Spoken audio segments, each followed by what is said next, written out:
Chun, we're watching the leading elbow link up to the knees and the rear hand. So you focus on the elbow to get some signals.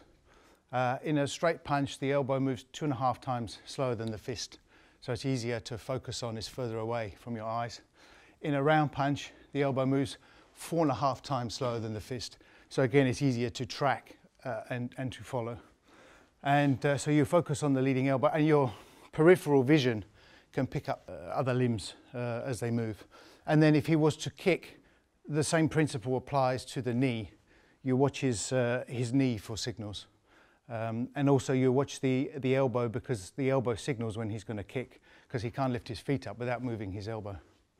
So you watch that, watch the leading elbow, and then because we avoid fighting force with force, as the straight punch comes in, you sidestep and then counter-attack to the side. So sidestep and counter-attack. So that's. You can also attack him with exactly the same move. Before he moves, you move in and you counter-attack, and you put the pressure onto him.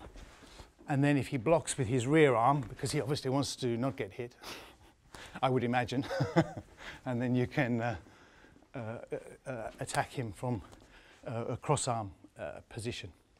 So the same thing applies if he's attacking me. He steps in, I sidestep. If he blocks this one, same thing, you pin on that side. So punch, Chi Sao, or punch. So it's the same move that you did when you stepped in here and you dealt with the rear arm. You pull this one back and you cross his arms up, or you do a lap sao and cross his arms up. It's exactly the same that you're doing here. You're either bringing this arm back and going in, or you're threading through with this one and going in. You're just doing it on the leading arm. What you're doing when you're doing that, you're watching the elbow, you control the elbow, but what you're trying to do is attack his balance. The 4 letters, B.O.E.C, which stands for balance, opening, elbow, and arms crossed. So when you're out of distance, out of kicking distance, they call it pre-contact, you assess his balance, you assess his stance. So if he's got a lot of weight on his back foot, then he's going to have a lot of trouble moving backwards to deal with the initial force, because if I say to you, put a lot of weight on your back foot, now move backwards, it's very difficult to move backwards because you've got your weight there. You have to recover first, then you can lift up that foot. If I say to you, put a lot of weight on your front foot, now move forward, it's very difficult to move forward because you've got a lot of weight on your front foot. So you have to recover first. So you assess if he's got a lot of weight on his front foot, then you want to pin his weight, keep him on that front foot so that he can't do anything whilst you get your attacks in on him. Because if he's got his weight in the middle, he's got more chance to move. So you want to pin his weight. So if he's got his weight on the back foot, the similar situation, you want to make sure that you try and keep his weight pinned on the back foot. So again, he can't move whilst you put your attacks in, or counter attacks. These moves, you're moving to the blind side over here. So you want to cut down his offensive weapons. So obviously he's got 4 limbs. So you want these 2 away from you. So you use his body to block his own weapons. And then you deal with his leading arm, so that you keep those weapons away, and you keep them long enough by keeping his weight pinned so that those weapons can't come in. I have got 2 arms, I've got legs, and he hasn't got anything. Blind side, by the way, this is the open side. If you imagine a line here, this side is the open side, this side is the blind side. When I'm controlling this, I'm obviously on the outside of the arm. You can also be on the inside of the arm. This is still blind side, but you're this side of the line. And then again, you still deal with the elbow to deal with it. And again, you try and pin his weight either on the front foot, the back foot, or outside of his body. Put his center of gravity outside of his body, so he's stuck. And then he can't hit with this one. If I charge in here and he's balanced, he can throw this, and then I have to deal with this one, and then he can throw this one, and then I have to deal with that one. And it's my Sifu William Cheung, one of his sayings is, you know, you be as busy as Father Christmas on Christmas Eve, because you're dealing with this one and then you're dealing with this one, and there's a lot of busyness going on. But what you want to try and do is, if you attack that balance, his body is busy trying to find his balance whilst you're dealing with this, so he can't throw this one. If you don't quite get it, you punch high with this, so if he does throw it, you can still deal with that arm, and you can still control it and deflect it.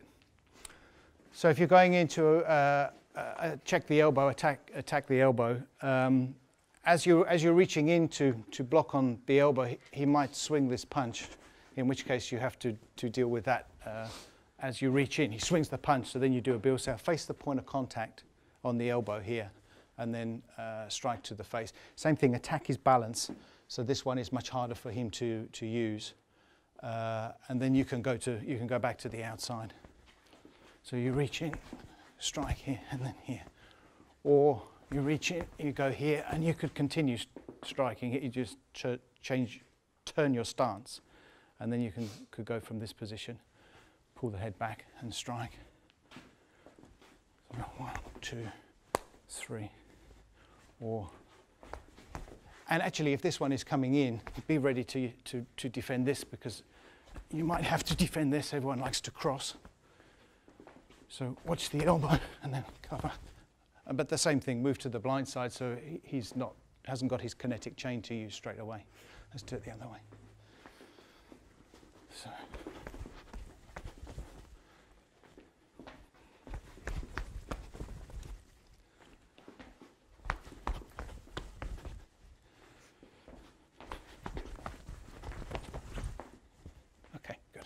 Right, try that.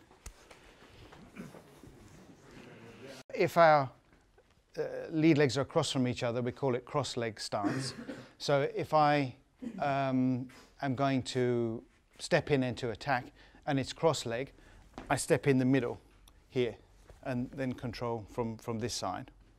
I wouldn't step to the outside here, where his energy is this way, my energy is this way. It's incredibly awkward for anybody to do anything. So for cross leg, you step in the middle. For parallel leg, when the lead legs are parallel with one another, you want to step out to the outside. So again, you have all your weapons here, and all his weapons are deflected. All of his kinetic chain is built up to push here. So I want to be at an angle where he can't exert any of his kinetic chain against me, and his aim is off here, this way. So force has only got one direction, so if you deflect that force, it's gone.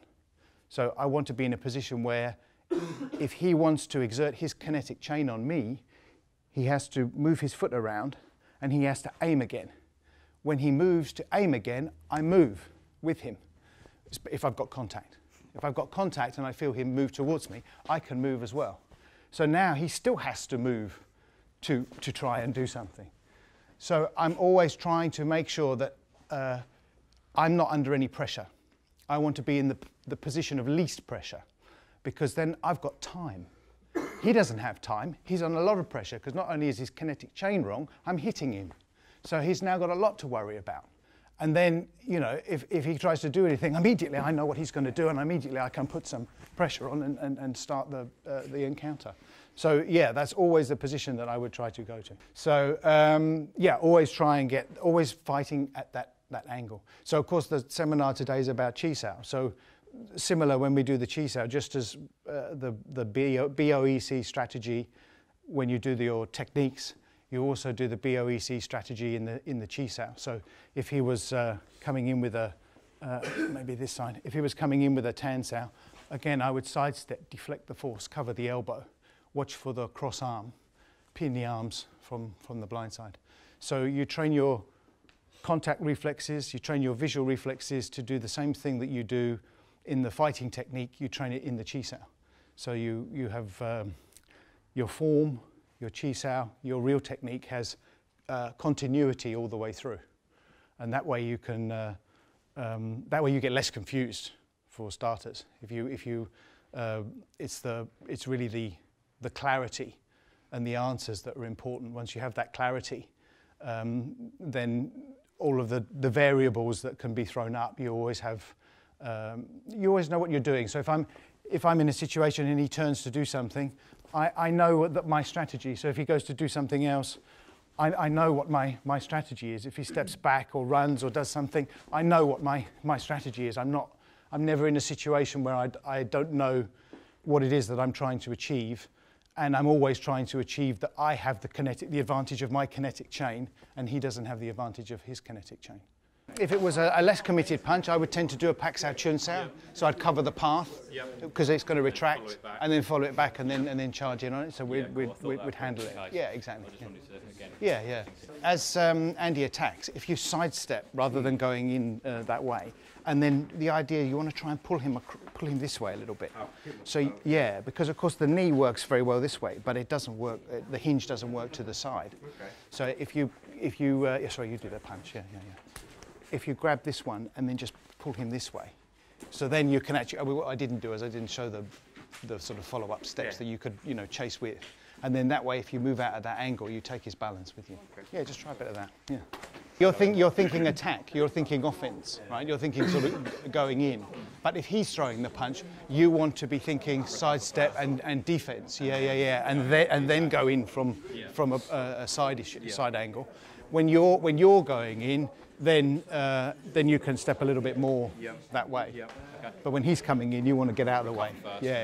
And then get a bit bold. Yeah, exactly. Come in with a round punch. So do a B.O.E.C, sidestep, same thing, get out of the line of his force. And then grab his wrist and his elbow, do a double lap sao.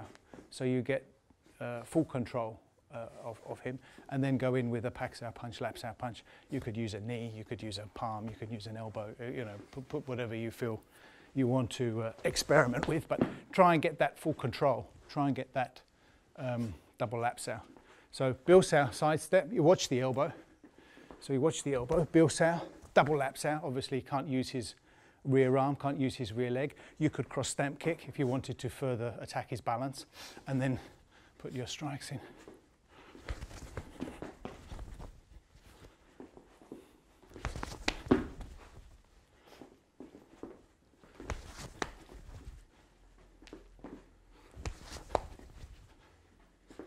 If he pulls it back before you can get hold of it, then Pak Sao Chun Sao, and then you can chase.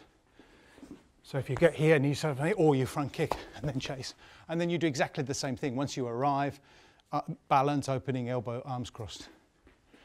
Do you mind just doing that on me a couple of times? Sure. Is that okay? So you want to throw the round punch, yeah. So cover here and then push here and then strike. Just don't feel like the end is going that tall. Yeah. Sorry. So there's more of a drag back. Yeah.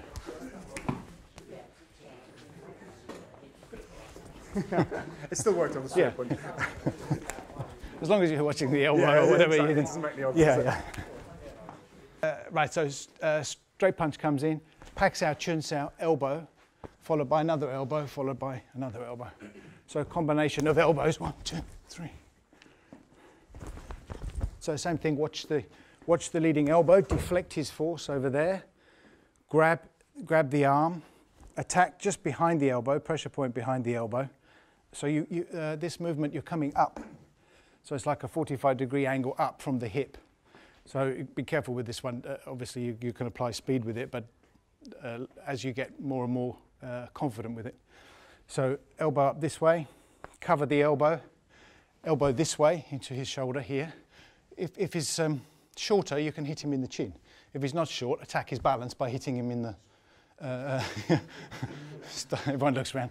Attack his balance by hitting him in the shoulder, brings him down a little bit, and then you can go over the top with the other elbow. So Pak Sao, Chun Sao, lap sao, elbow, cover the elbow, second elbow, cover the elbow, third elbow. Pak Sao, Chun Sao, sidestep, elbow, cover, elbow, cover, elbow.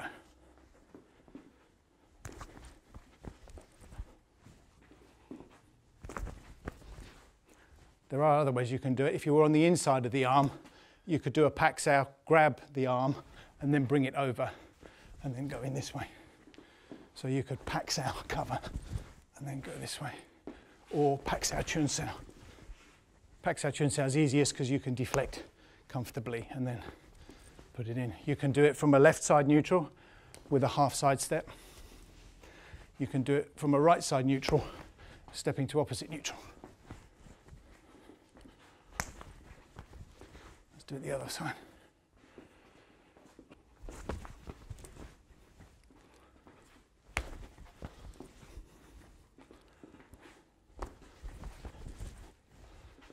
Okay, try that.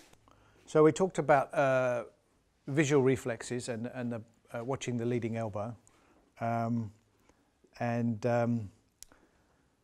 To see and react to process takes 0.2 of a second to see something and react. A punch takes 0.11 of a second to deliver.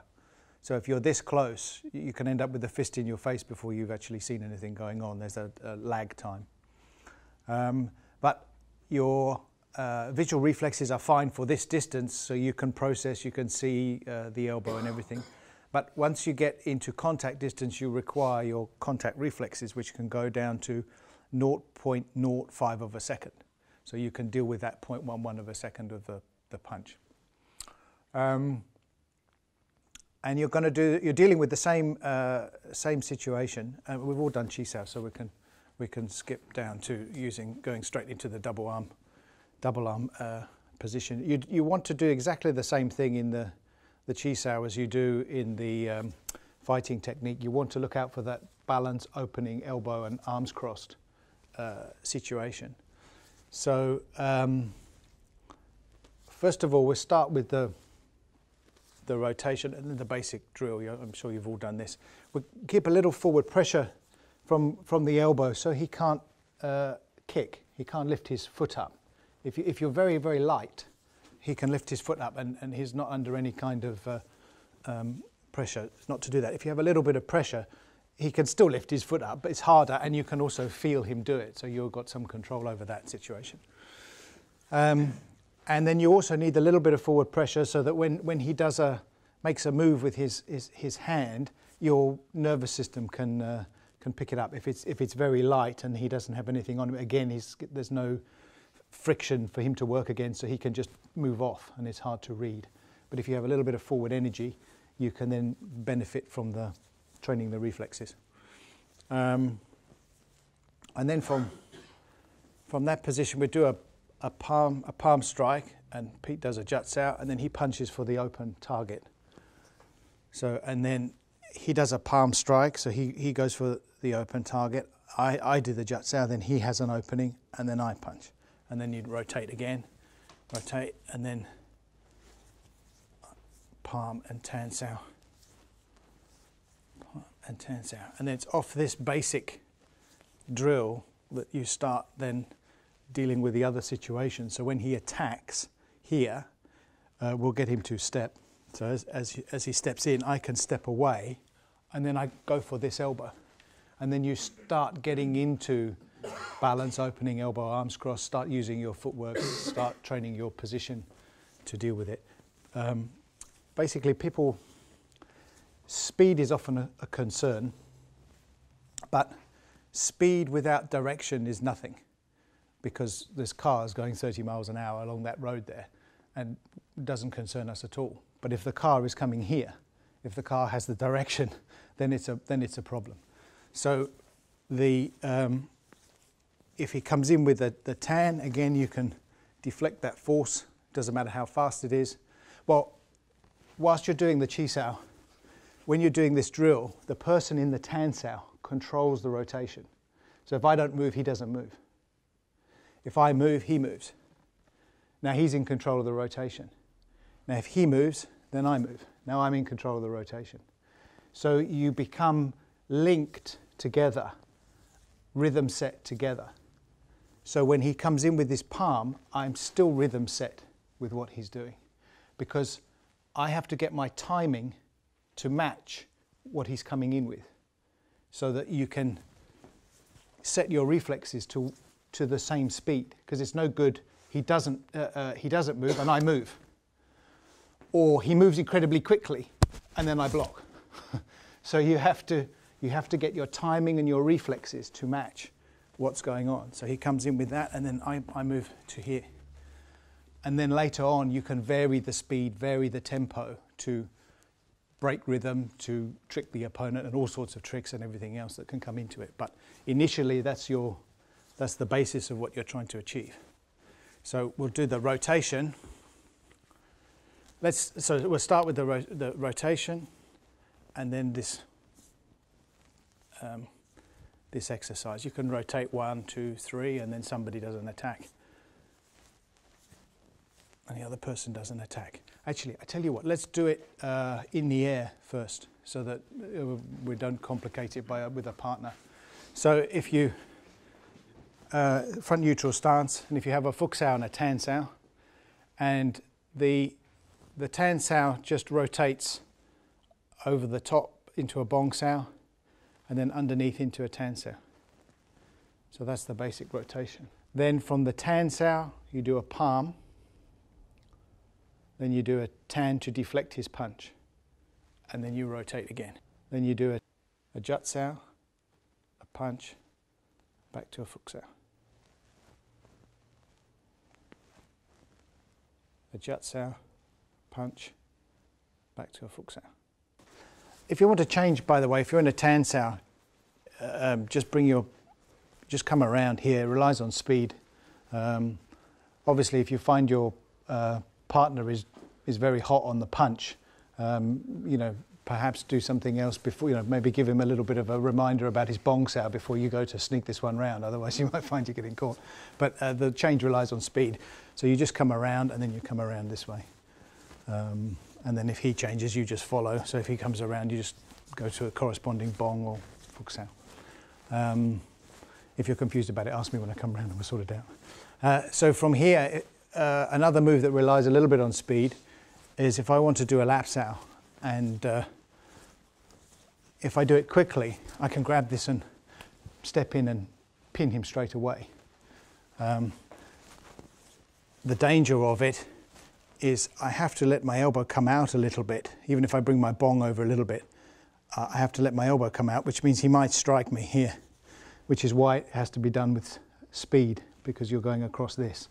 But if he's not aware of it and you're just doing some Chi Sao and you quickly whip that across, you can apply that. If he is not going to fall for that, then you step the other side. So you do the lap Sao here. And then if he chases you, then you can pin his arms down, pull his arms down, arms crossed. So you bring the Bong Sao over a little bit, you see his elbow here, you go for that elbow, you sidestep a little bit, and then you Pak Sao punch, lap Sao punch. Again, you try and get away from that rear arm. If you don't get it so if you get the wrist and he blocks with that arm, then same situation, you watch for arms crossed, exactly the same thing, balance, opening elbow, arms crossed. You're dealing with all of that. Let's do it the other side. And the counter, if Pete goes to get my arm, the first thing you do is you do a Jut Sao. You see his arms crossed. So again, you're using your eyes to look for weaknesses. So as he brings his Bong over and goes for this, his arms are crossed. So you do a Jut Sao, and then you can counter attack back.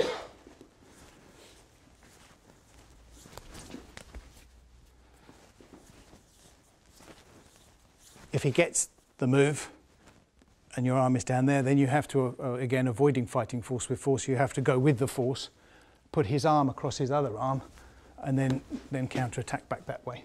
But maybe we'll do that in the next bit. For now, those three things, he does the,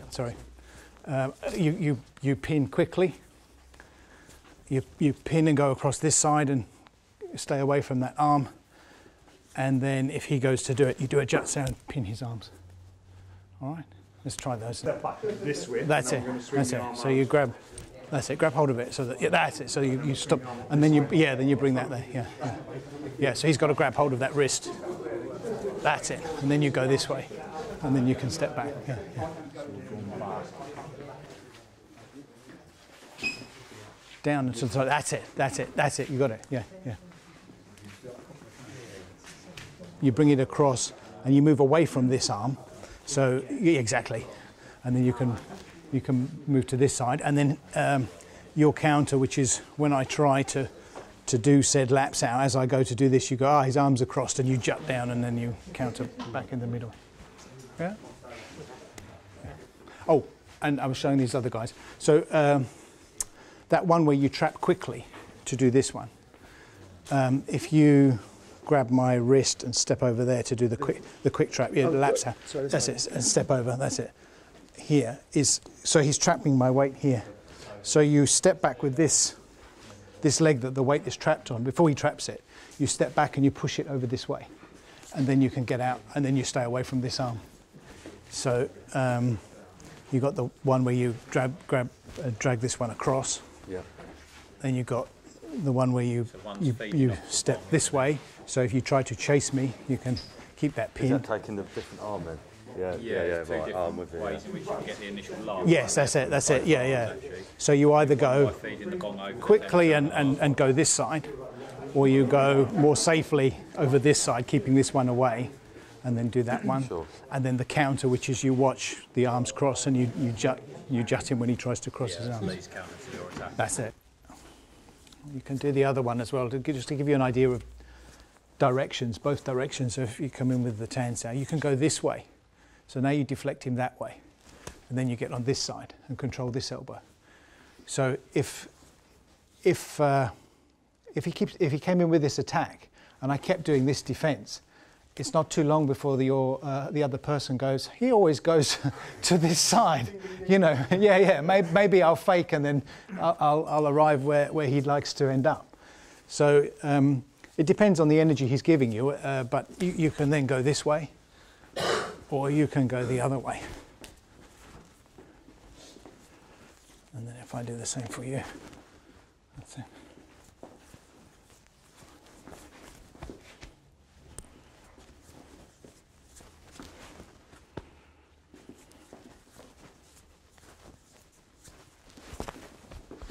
And then you can do the counters that you did before.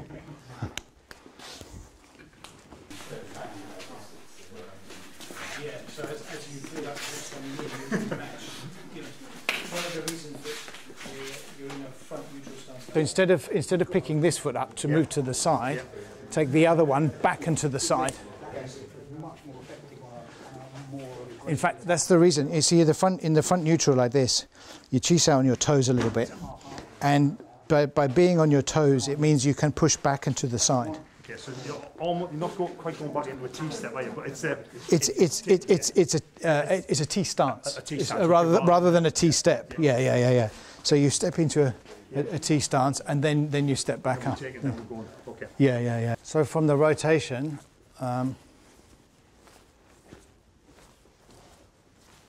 if you grab this one here, so he can't use it, and then you step forward with your elbow, and you put pressure on his elbow here, so you attack his balance, and then you punch, and then you can lap Sao this one, and then Pak Sao punch, lap Sao punch, man Sao, whatever. So you go here, step in, punch, man Sao, or Pak Sao punch, lap Sao punch.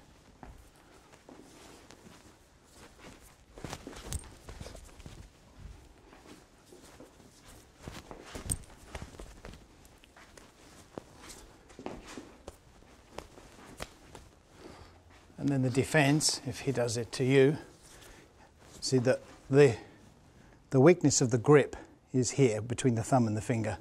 So you step back into the side. It's not a very good place to show it. Let's do it this side. The weakness of the grip is here. So you step back into the side, control the elbow, and pull your arm out the weak point of the grip, and then counter-attack back. So you step back into the side. Again, he can't follow up his attack, and then you counter there.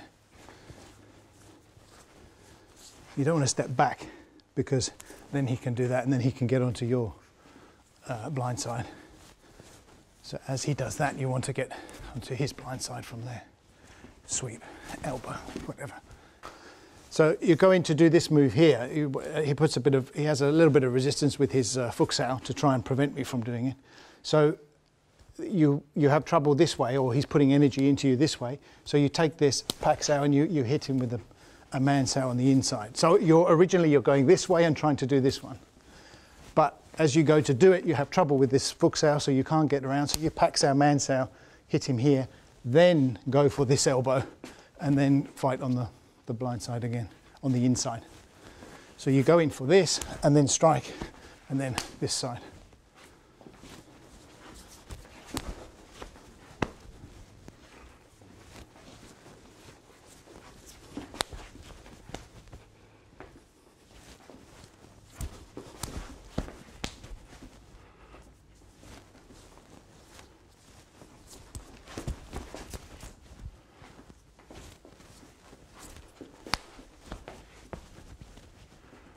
The other side. So you push in here. You want him to step back. That's part of the reason of grabbing here. You want the push back. You want to attack his balance.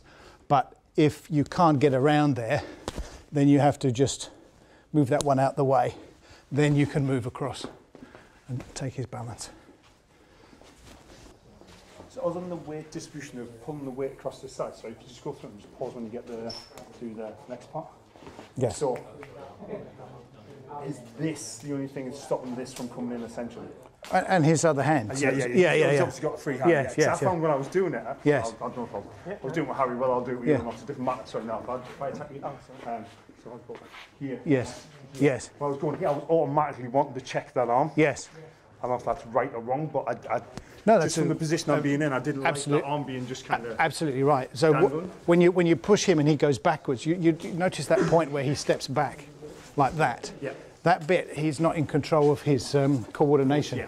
So when he's not in control of his coordination, that's when you can hit him. That moment when he's out of balance, so he can't throw that. Not really worried about he can't. Because even if he did, it's yeah, there's going to be nothing. Anyway. So, but if I went in to do this here and he stepped back and he's in control of his coordination, if I do that, he's he's functional. So the idea is to try and get that initial yeah, exactly. That shock on him. So now he moves back. Now you can hit him, and then you can hit him with something else. That's it. You go to my elbow and he goes to punch. So you face the point of contact, push these two across. If he's still holding, you come back this way, keep the pressure on. If in the meantime, whilst I've tried to cross him up, he's let go and that one's now a danger, you immediately Pak Sao, Chun Sao back this way and keep away from that rear hand. Yeah. Yeah.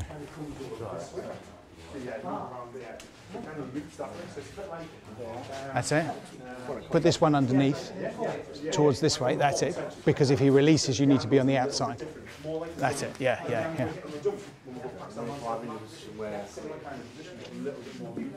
Can't break him. You go back that way, yeah, exactly. That's it, yeah.